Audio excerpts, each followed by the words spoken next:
امریکہ دیکھ رہا ہے کہ ایران واقعی ہرمز کے معاملے پر کیا رعایت دے سکتا ہے۔ ایران دیکھ رہا ہے کہ امریکہ اپنے بحری دباؤ کو، یعنی وہ جو پریشر اس نے بڑھایا ہوا ہے، وہ کہاں تک لے کے جا سکتا ہے۔ عمان دونوں کے درمیان وہ راستہ تلاش کر رہا ہے جس میں کوئی فریق کھلے لفظوں میں شکست تسلیم کیے بغیر پیچھے ہٹ سکے، اور یہی کسی بھی جنگ کے مشکل ترین مراحل میں سے ایک ہوتا ہے۔ جنگ شروع کرنا نسبتاً آسان ہوتا ہے، جنگ ختم کرنے کے لیے ایسا جملہ تلاش کرنا مشکل ہوتا ہے جسے دونوں فریق اپنے عوام کے سامنے اپنی فتح کہہ سکیں۔ ایران کے لیے یہ کہنا ضروری ہے کہ امریکہ اپنے مقاصد حاصل نہیں کر سکا۔ امریکہ کے لیے یہ کہنا ضروری ہے کہ ایران کو اس کی شرائط ماننے پر مجبور کیا گیا۔ دونوں بیانات بیک وقت درست نہیں ہو سکتے، اسی لیے مذاکرات کے ساتھ بیانیے کی جنگ بھی چل رہی ہے۔ تو اس مرحلے پہ آ کے ایک تازہ ترین خبر کا وہ حصہ سامنے آتا ہے جو بظاہر ایک سادہ سیاسی بیان ہے مگر عسکری اعتبار سے بہت معنی رکھتا ہے۔ رپورٹ سامنے آئی ہیں کہ امریکی دفاعی قیادت نے وائٹ ہاؤس کو ایران کے خلاف جنگ میں بعض فضائی دفاعی میزائلوں کے ذخائر میں کمی کے بارے میں آگاہ کیا، اور یہ میں اپنے گزشتہ پوڈ کاسٹ، وی لاگز اور پروگرامز کے اندر اس کا تذکرہ کر چکا ہوں۔ خاص طور پہ امریکی فضائی دفاع کے لیے استعمال ہونے والے پیٹریاٹ اور دوسرے انٹرسیپٹر کے ذخائر پر تشویش کا ذکر ہوا۔ اس کے بعد صدر ڈونلڈ ٹرمپ نے اس رپورٹ کو مسترد کرتے ہوئے کہا کہ امریکہ کے پاس دنیا میں سب سے زیادہ گولہ بارود ہے اور ضرورت سے بھی زیادہ موجود ہے۔ تو یہاں پر الفاظ اور حقیقت کو الگ کرنا ضروری ہے۔ ٹرمپ کا بیان یہ ثابت نہیں کر سکتا کہ ہر قسم کا امریکی میزائل وافر مقدار میں موجود ہے۔ گولہ بارود کا ذخائر ہے مگر ہر قسم کا ہے، یہ ایک اضافت ہے۔ امریکی حکام کی طرف سے کسی مخصوص ذخیرے میں کمی کی اطلاع یہ ثابت نہیں کرتی کہ امریکہ جنگ جاری رکھنے کی صلاحیت کھو چکا ہے۔ اصل مسئلہ کل ذخیرہ نہیں بلکہ کچھ خاص قسم کے یا صحیح قسم کے ہتھیار ہیں، صحیح مقام پر صحیح وقت پر دستیاب ہونا ہے۔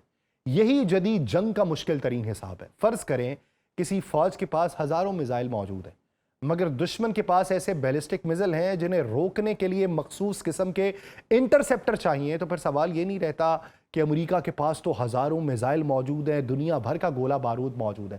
سوال یہ ہوتا ہے کہ کیا اس مخصوص خطرے کے مقابلے میں مطلوبہ تعداد میں مخصوص انٹرسیپٹرز موجود ہیں یا نہیں۔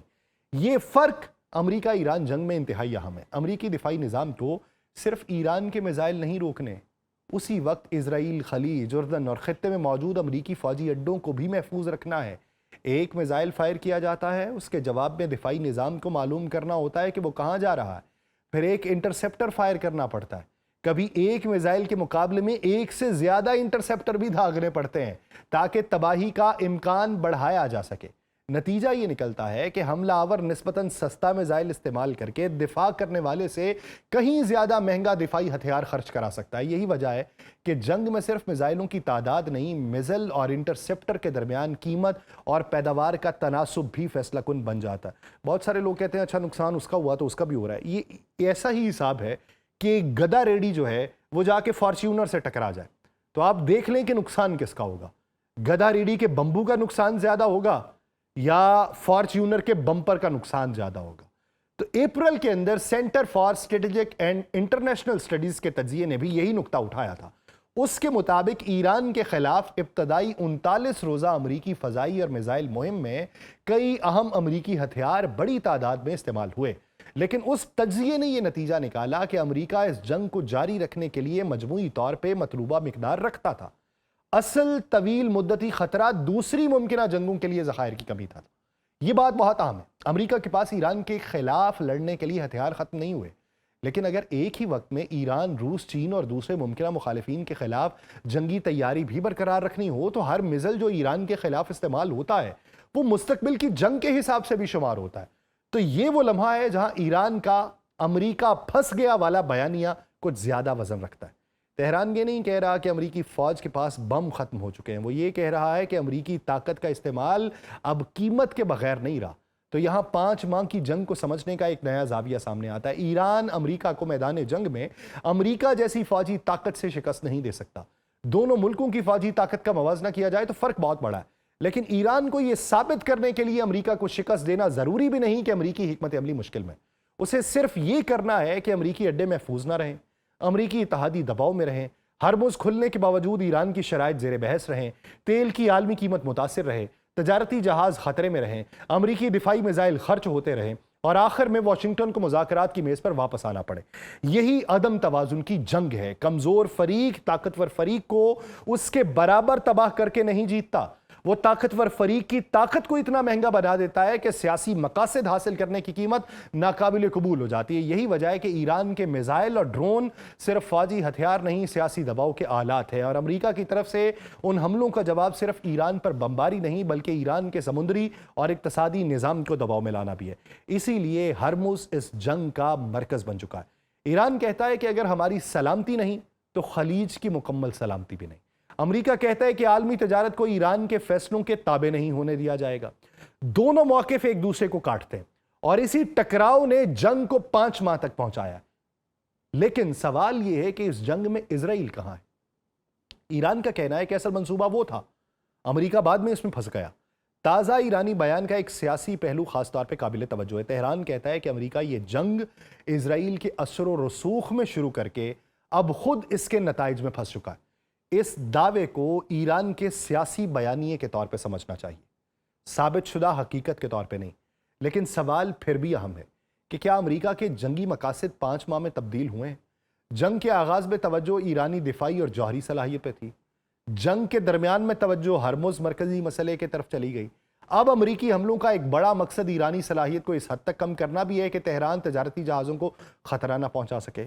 تو یہ بتدریج تبدیلی خود بتاتی ہے کہ جنگ کا دائرہ کیسے بڑھا۔ اگر مقصد صرف ایرانی جوہری تنصیبات اور میزائل پروگرام کو نقصان پہنچانا ہوتا تو آبنائے ہرمز پر مذاکرات بنیادی مسئلہ نہ بنتے، لیکن اب ایران نے اپنی عسکری قوت کو سمندری گزرگاہ کے ساتھ جوڑ دیا۔ یعنی ایران کا میزائل پروگرام اب صرف ایران کے اندر موجود میزائل لانچر نہیں رہا، اس کا ایک حصہ آبنائے ہرمز ہے، ایک حصہ خلیجی امریکی اڈے ہیں، ایک حصہ تجارتی جہاز ہے، ایک حصہ عالمی تیل کی قیمت ہے، اور ایک حصہ وہ خوف ہے کہ جنگ کسی نئے سمندری محاذ تک پہنچ سکتی ہے، یعنی باب المندب تک یا کیسپین سی تک۔ یہی وجہ ہے کہ جنگ اب روایتی جنگ سے زیادہ نظاموں کی جنگ بن چکی ہے۔ امریکہ کے لیے سب سے خطرناک سوال یہ نہیں کہ ایران کو مزید کتنی تباہی پہنچائی جا سکتی ہے، امریکہ کے سامنے اب بنیادی سوال یہ ہے کہ مزید حملہ کرنے سے ایران کمزور ہوگا یا جنگ مزید پھیلے گی۔ یہ فیصلہ اتنا آسان نہیں۔ اگر امریکہ دوبارہ بڑے پیمانے پہ فضائی حملے کرے تو ایران کے پاس جواب دینے کے لیے کئی راستے ہیں۔ وہ امریکی اڈوں کو نشانہ بنا سکتا ہے، پھر سے خلیجی تنصیبات کو خطرے میں ڈال سکتا ہے، ڈی سیلینیشن پلانٹ کے اوپر حملے کر سکتا ہے، ہرمز کے ذریعے جہاز رانی مزید مشکل میں ڈال سکتا ہے، ایران سے منسلک ہوتی بحیرہ احمر میں دباؤ بڑھا سکتے ہیں، اور جنگ کا جغرافیہ مزید پھیل سکتا ہے۔ ایرانی فوج کے ترجمان نے بھی خبردار کیا ہے کہ اگر امریکہ دوبارہ حملے جاری رکھے گا تو جنگ کا جغرافیہ جتنا اب ہے اتنا نہیں رہے گا، اس سے اور پھیلے گا۔ لیکن ایران کے لیے یہ خطرہ بھی ہے۔ اگر وہ حد سے آگے جائے گا تو امریکہ کے پاس زیادہ وسیع فضائی طاقت استعمال کرنے کی صلاحیت ہے۔ خلیجی ریاستیں مزید امریکی دفاعی تعاون مانگ سکتی ہیں، عالمی طاقتیں ایران کو سفارتی طور پہ زیادہ تنہا کرنے کی کوشش کر سکتی ہیں، یعنی دونوں طرف ایک ہی طرح کا مسئلہ ہے۔ اگلا قدم صرف دشمن کو نہیں، خود اٹھانے والے کو بھی متاثر کرے گا۔ یہی وجہ ہے کہ جنگ کے اس مرحلے پر خاموشی بھی ایک ہتھیار ہے اور مذاکرات بھی ایک ہتھیار۔ اب اصل امتحان عمان میں ہے۔ عمان اس وقت صرف ثالث نہیں، اس پورے بحران میں ممکنہ خروج کا دروازہ ہے۔ امریکی حملوں میں وقفہ آیا، ایران نے جوابی حملے روک دیے، عمانی وفد تہران پہنچا، ہرمز کے ذریعے جہاز رانی کے انتظام پہ بات ہوئی، اور 26 جولائی تک ایران کی وزارت خارجہ نے مذاکرات میں پیش رفت کا دعویٰ کر دیا۔ لیکن یہاں ایک بنیادی سوال باقی ہے کہ ہرمز کھلے گا کیسے؟ کیا ایران صرف جہازوں کو گزرنے دے گا؟ کیا امریکہ ایرانی بندرگاہوں کی ناکہ بندی ختم کر دے گا؟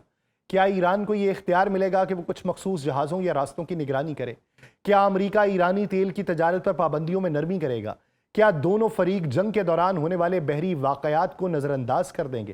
اور سب سے اہم کہ کیا ایران جنگ سے پہلے والی ہرمز کی حیثیت واپس قبول کرے گا؟